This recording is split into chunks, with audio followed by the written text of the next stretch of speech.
Hospital Policlínico La Rosaleda, centro de referencia de la sanidad privada en Galicia desde hace más de 5 décadas. La Rosaleda cuenta con el mejor y más completo cuadro médico.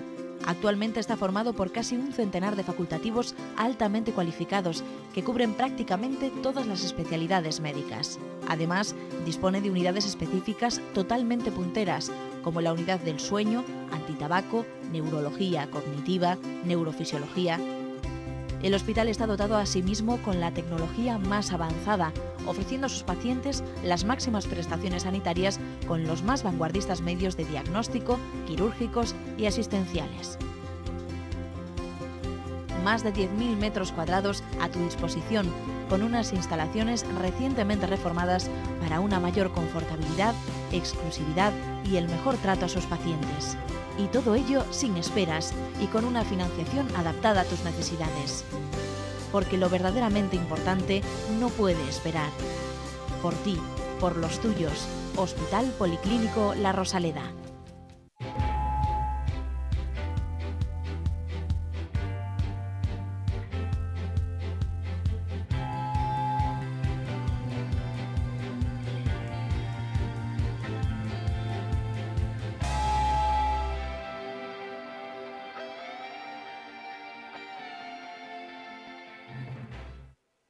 Hola, bienvenidos a otra semanita a darles la paliza con temas de salud aquí en Falando de Saúde en la televisión del Correo Gallego.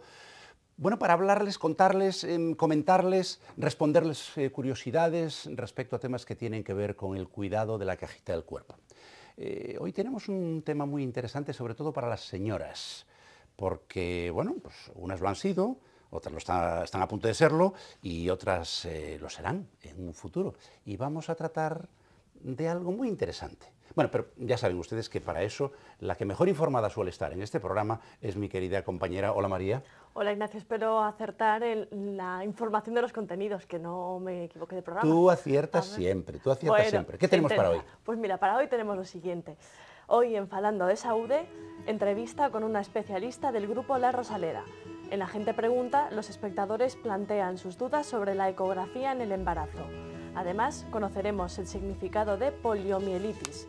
Y por último, veremos un reportaje en La Esperanza acerca de los avances en diagnóstico ecográfico.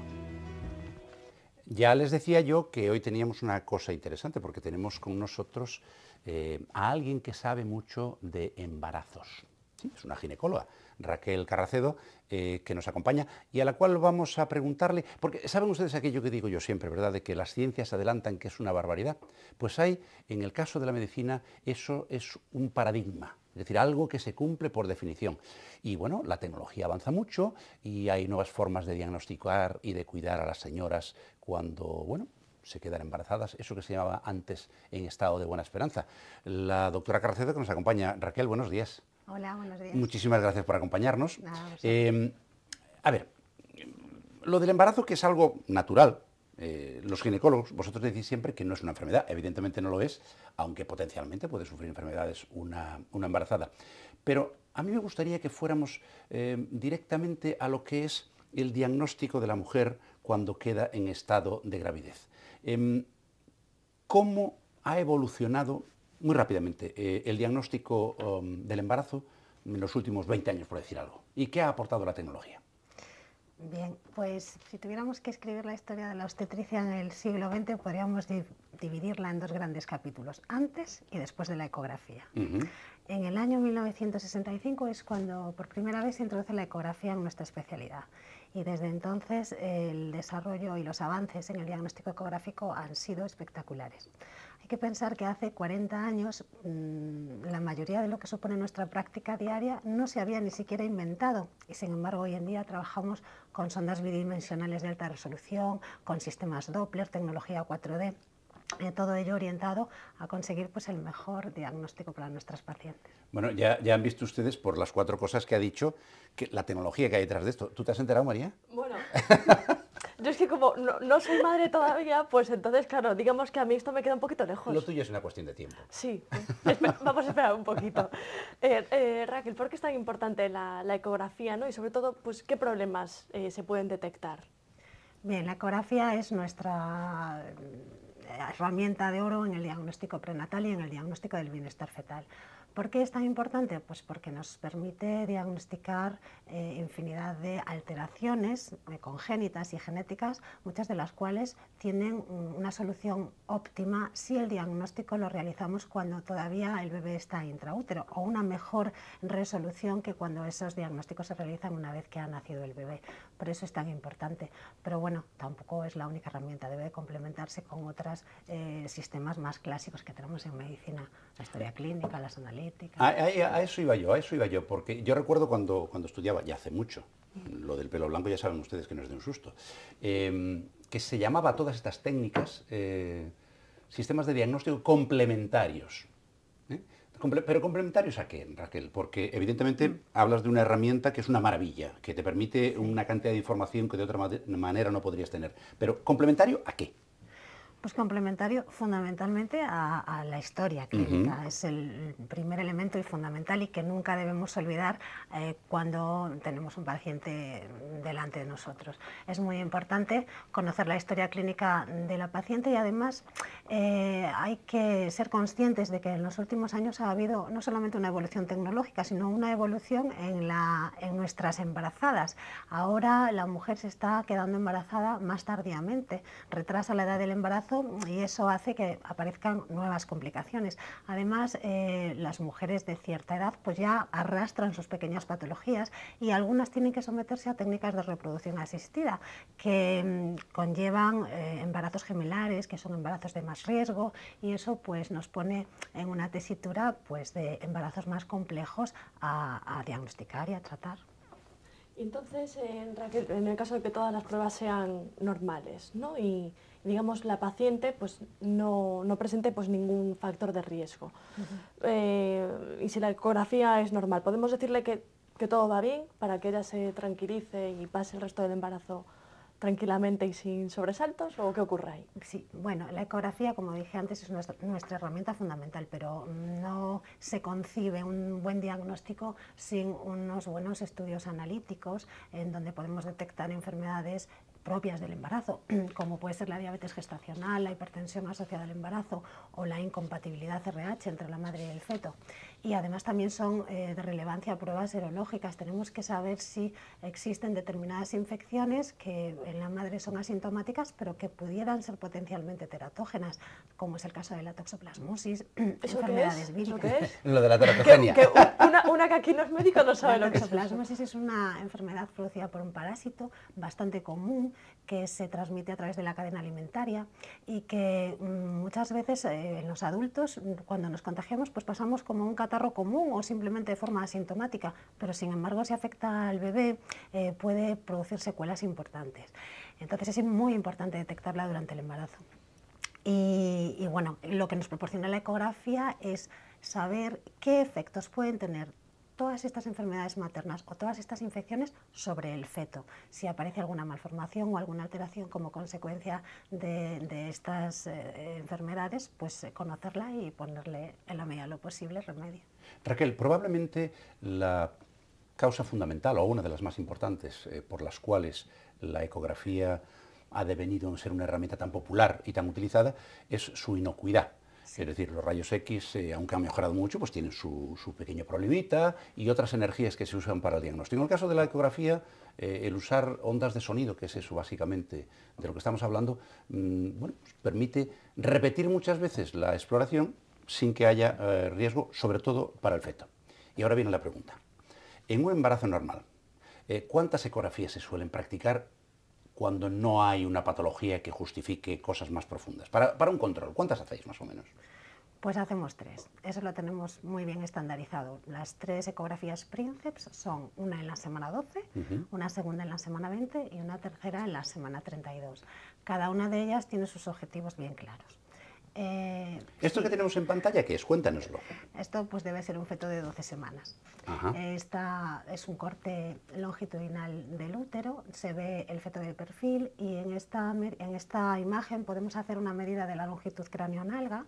¿Y eso para qué sirve? Eso sirve para determinar la edad gestacional y para establecer cuál es la fecha más probable del parto. Y además, aunque aquí no se ve bien, nos permite medir un marcador que se llama pliegue nucal o translucencia nucal, que es un marcador de riesgo de alteraciones cromosómicas y de alteraciones cardíacas. Ajá. Si este marcador estuviera presente, diríamos que esa mujer presenta un riesgo elevado de tener una alteración como el síndrome de Down y nos obligaría a hacer un diagnóstico más preciso con amniocentesis. Que para confirmarlo o para descartarlo. Claro, la ecografía simplemente ve marcadores, no es diagnóstica. Está claro. Es de sospecha y después con la amniocentesis ya confirmamos el diagnóstico. En esta imagen que tenemos, ¿qué estamos viendo? También una ecografía. La longitud craneonalga, lo que os acabo de comentar, la medida entre el cráneo y las nalgas del feto. ¿Y aquí? Bueno, no es una imagen extraordinaria, pero podría ser... Bueno, pero es lo que veis. Pero podría lo que pasa ser... es que vosotros sabéis interpretarlos y los demás no. Sí, podría ser una imagen de la translucencia nucal. Lo que ocurre es que aquí no lo tenéis medido, pero ¿puedo señalar? Sí, claro que sí. Sería una medida que va entre esta línea más blanquita y esta línea más blanquita. Esta zona más oscura es la translucencia nucal. Entiendo. Cuando está por encima de 2,5 centímetros, pues es cuando marca riesgo de alteración cromosómica. Hay que ver lo que se puede sacar de una cosa tan borrosa como esa, ¿verdad? Pues sí, porque... Lo que es saber. Digo yo. No, y sobre todo porque antes, o sea, por lo menos nuestras madres, pues no tenían a lo mejor acceso a lo que hay ahora de tecnología 3D y 4D. ¿Qué es esto, Raquel? Bueno, pues es el último grito en técnica ultrasonográfica. Es convertir estas imágenes bidimensionales mediante un sistema informático en una imagen tridimensional y cuatridimensional que únicamente es la 3D asociada a movimiento. Digamos que esta es una imagen 3D porque es fija, pero si aplicamos la técnica 4D, pues podríamos ver al bebé cómo se mueve, pues cómo abre la boca, cómo echa la lengüita, cómo mueve los brazos. Digamos que la 4D es la 3D asociada al movimiento. Raquel, yo siempre tuve una curiosidad, porque evidentemente esta imagen es una reconstrucción, digamos, informática de unos datos que se reciben, digamos, del reflejo de las ondas sónicas en el feto. Y eso se reconstruye, pasa en el escáner y pasa en una serie de esos aparatos tan conocidos por ustedes como es la resonancia magnética, el escáner, la ecografía y demás, donde se utilizan diferentes fuentes de energía que nos dan imágenes distintas y cada una vale para lo que vale, no todo el mundo vale para todo. ¿Está a estas alturas del desarrollo tecnológico de la tecnología 3 y 4D suficientemente validada como para que sepamos que lo que estamos viendo, aunque sea una reconstrucción digital, hay una relación directa con el original, es decir, con el feto? Bueno, la reconstrucción es real, ¿eh? Ese feto es así. Ya. Aunque el aparato haga toda esta tecnología informática, realmente lo que estamos viendo es la superficie real del feto. ¿Qué ocurre? Que en estos momentos la tecnología tridimensional solamente nos permite diagnóstico de malformaciones externas y se está comenzando a utilizar para el diagnóstico de cardiopatías, para el estudio del corazón fetal. Pero de momento para diagnóstico todavía requiere un postprocesado laborioso y que consume tiempo. Y entonces en la práctica clínica diaria de momento no es demasiado rentable. Pero ahí está, es un futuro que lo veremos en los próximos 10 años. Y dentro de la tecnología de la ecografía, tú has mencionado antes el Doppler, que es una tecnología que va asociada. ¿Qué nos permite ver dentro de un feto, por ejemplo, un ecógrafo con Doppler? El Doppler es fundamental. Para nosotros ya no podemos vivir sin Doppler. El Doppler es la herramienta que realmente nos permite conocer cómo es, si el feto se encuentra en un estado de bienestar. Nos permite valorar la oxigenación fetal. Y esto es muy importante porque va a ser un elemento clave en el desarrollo neurológico del futuro bebé y del niño. Ya no solamente tiene implicaciones neonatales, sino más a largo plazo. Esa imagen que estamos viendo, ¿qué sería? Esa es una imagen Doppler color de la aorta abdominal que se bifurca en el nivel de la pelvis, en las dos arterias ilíacas y un poquito más arriba en las arterias renales, cada una para su riñón. Y que te permite ver que eso está limpio, que circula bien la sangre y que no hay ninguna alteración. Lleva dos colores en función de la dirección de la sangre. Una se aproximará al transductor, la otra se alejará del transductor y así podremos ver si el flujo es correcto en todo momento, según su dirección. María, ¿y ahora qué nos toca? Pues ahora nos tocan las preguntas de la gente, o sea que ahora vamos a tener que callarnos tú y yo.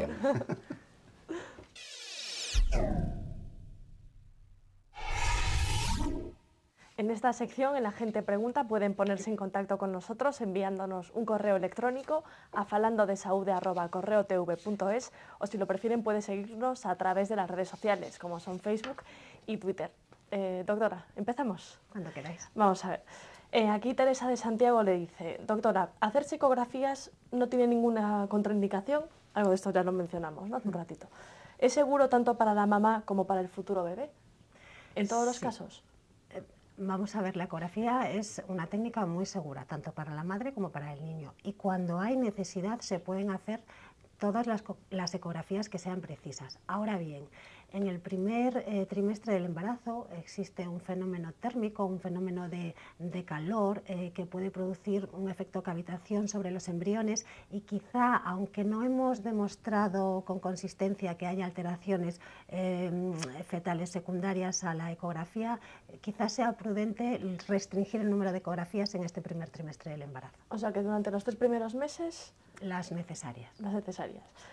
Después Raquel, como usted, pero de Ferrol, le plantea que ¿desde cuándo es posible detectar el embrión? Pues el embrión es posible detectarlo, el embrión o el saco gestacional, porque no vemos el embrión, lo primero que vemos es un saco gestacional, y esto ya lo vemos en la 5ª semana de embarazo. Un embrión con latido cardíaco en la 6ª semana es perfectamente posible verlo hoy en día.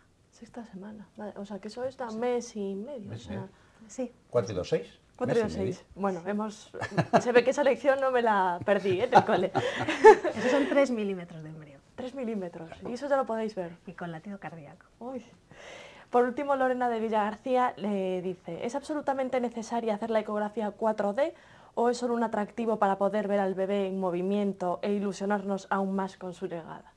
Bueno, esto creo que también lo he mencionado. No, no es absolutamente necesario. Hoy en día, con una buena ecografía 2D de alta resolución que disponga de Doppler, color y Doppler pulsado, pues tenemos el diagnóstico de oro del bebé, de su embarazo, de su bienestar y de su pronóstico. ¿Es cara esta ecografía 4D? Sí, a día de hoy es cara, ¿sí? Porque la tecnología de alta definición lo es también. Por lo tanto, repercute en el PVP. Bueno, pero los caprichos se pagan. Digo yo, aparte Claro. yo creo que eso vale la pena, porque ¿qué entregáis? ¿Un CD? Sí, un CD y varias fotografías del bebé. Bueno, yo creo que hay que invertir en eso, ¿no? Además, a ver, con Es el una primero, vez con el primero sobre primero, todo. Luego claro. ya si tienes 6 la cosa cambia. Uy, 6, quita. Bueno, ¿y ahora dónde nos vamos? Pues a tu examen semanal, Ignacio, ¿no lo echas de menos? Ya empezamos.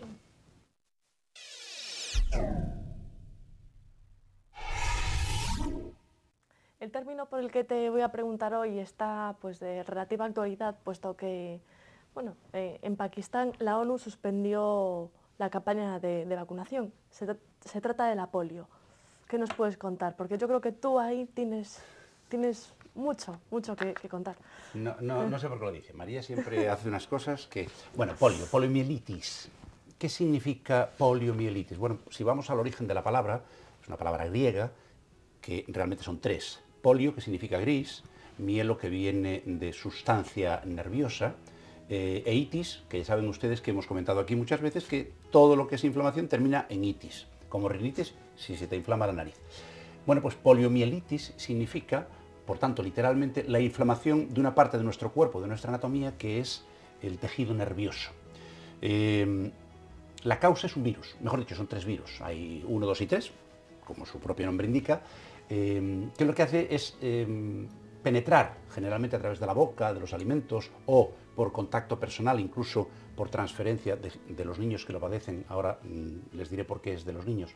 Y entonces, bueno, pues penetra a través de la boca o de las vías respiratorias, llega a nuestro estómago. En el estómago pasa al intestino, ahí penetra a través de la sangre, es absorbido a través de la sangre o del tejido linfático y llega al sistema nervioso porque nuestras defensas, las defensas de los niños, no están lo suficientemente fuertes en ese momento.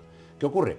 Pues que aparecen unos síntomas. Son unos síntomas que habitualmente son leves, pero ojo, 1 de cada 200 puede tener consecuencias graves. Todos nos han metido miedo con el tema de la poliomielitis. ¿Y por qué? Pues básicamente, primero, porque afecta a niños, en el 99% de los casos a niños de menos de 5 años, y en el segundo, no menos importante, que aparte de la muerte, que es muy baja la mortalidad, afortunadamente, es que no tiene cura. son las propias defensas del niño las que tienen que luchar contra este invasor que le está provocando desde algo muy banal, como si fuera un constipado, hasta la parálisis o incluso la muerte. ¿Por qué María decía que en Pakistán está ahora mismo de moda, entre otras noticias desafortunadas, por el tema de la poliomielitis? Porque hace unos cuantos años, algunas décadas ya, la Organización Mundial de la Salud puso en marcha un programa de erradicación de la poliomielitis. ¿Cómo? Con la única y más potente herramienta de que dispone la medicina moderna para luchar contra esta plaga, que es la vacunación. Una vacunación que, por otra parte, es poco costosa. Hay que hablar de unos cuantos millones de personas que ha habido que vacunar, de niños, y que esa vacuna es relativamente barata, con lo cual los beneficios de su aplicación son rentables, aparte de por razones saludables, por razones económicas.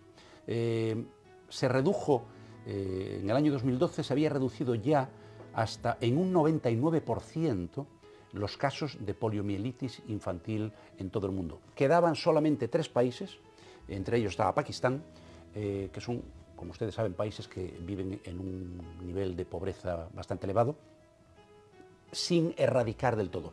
Y encima, el gobierno de Pakistán decidió unilateralmente cancelar la posibilidad de que la ayuda humanitaria, a través de la Organización Mundial de la Salud, ahí es donde venía María a decir que yo estaba implicado. No es verdad, yo pertenezco a una organización mundial que se planteó en su momento compartir el objetivo, maravilloso objetivo, junto con la Fundación Bill Gates, de conseguir dinero como fuera, y estamos hablando de unos cuantos cientos de miles de millones de dólares, para en 10 años erradicar la polio en todo el mundo, aportando eso que tanta falta hace, que son las vacunas y los recursos económicos para que los países en vías de desarrollo puedan luchar contra esta auténtica plaga. Se ha conseguido en un 99%, pero desafortunadamente en algunos casos países como Pakistán, por razones que yo no alcanzo a entender, no permiten que esto siga adelante. Eso tiene un inconveniente para los demás países, y es que si no se erradica totalmente la poliomielitis, puede volver a brotar, porque se convierte en una fuente desde donde pueden salir de nuevo los 3 famosos virus de la poliomielitis e infectar a otros restos de países cercanos y luego extenderse por todo el mundo. Pues eso es la poliomielitis, una inflamación del tejido nervioso que, bueno, afortunadamente estamos a punto de acabar con él, pero que de vez en cuando pues sale algún tarao, porque no tiene otro apelativo. Sí, lo hay peor, pero no voy a decirlo por respeto a ustedes, que no permite que sus niños sean vacunados. Y esa era la respuesta que yo tenía para ti, María. Pues estupendo, a ver si por lo menos nos concienciamos todos y contribuimos de algún modo a poder erradicar la polio. En eso estamos, en eso estamos. ¿Y ahora qué nos toca? Pues ahora, volviendo al tema que Sí. hemos tratado al principio con nuestra invitada, vamos a ver un reportaje en donde sí vamos a ver in situ, en su consulta en La Esperanza, pues los avances en diagnóstico ecográfico. Vamos allá.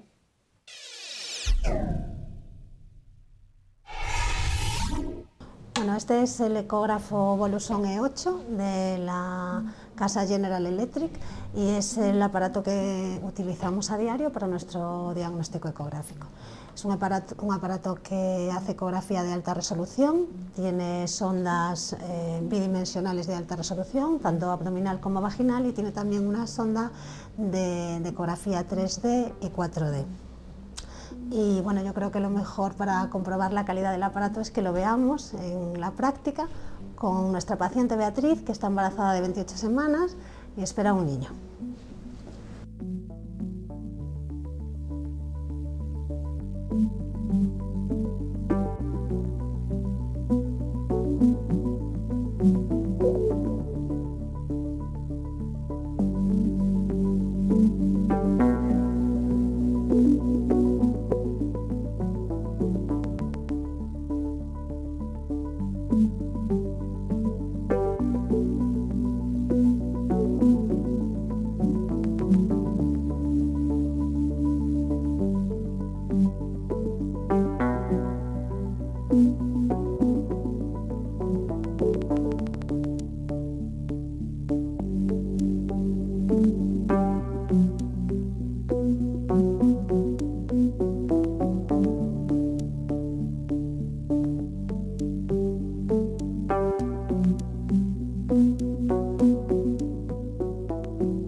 es nuestro feto, está en presentación podálica, tiene la cabeza hacia arriba.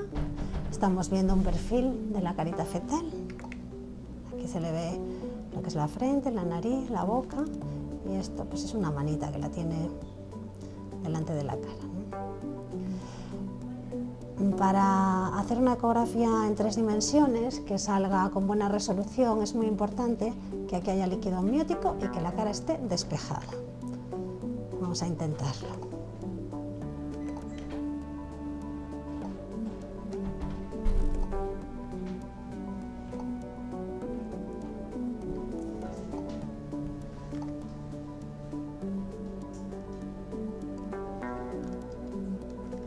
Tenemos la cara de nuestro bebé, bueno, del bebé de Bea, que está detrás de el bracito. Se le ve la naricita, la boquita. Como se están moviendo, a veces se sale de lo que es el foco y se pierde un poquito de resolución.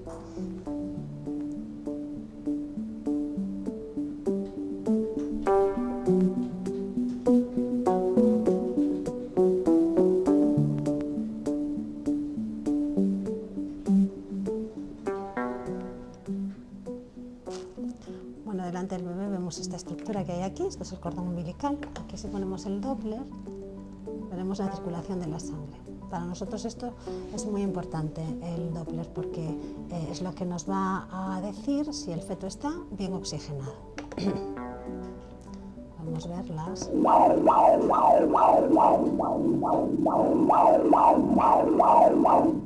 La medida del área que hay bajo estas curvas, que ya lo hace el aparato automáticamente, nos da unos índices que tienen unos valores de referencia de normalidad. Los vamos a mirar si entra dentro de lo normal para su edad gestacional y así comprobaremos si circula bien la sangre por el cordón umbilical. En este caso es 1.1 y es normal.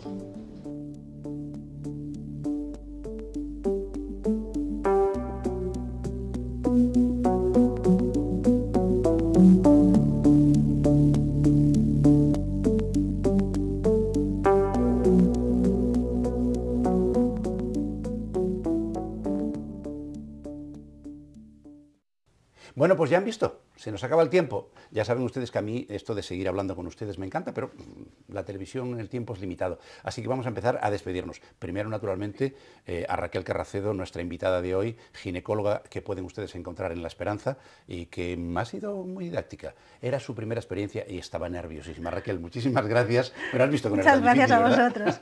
No era tan Un difícil. poquillo. Ya verás Ah, que no no, que no. tanto. Mi querida compañera María, hasta la semana que viene, Hasta si la Dios quiere. semana, Ignacio. Y a ustedes, primero agradecerles la paciencia, la lealtad, el estar ahí, porque si ustedes no están, nosotros no pintamos nada a este lado de la cámara, y emplazarles a la próxima semana, si lo tienen a bien, que aquí estaremos una vez más en Falando de Salud. Hasta entonces, ya saben, el mejor de mis deseos, salud y suerte.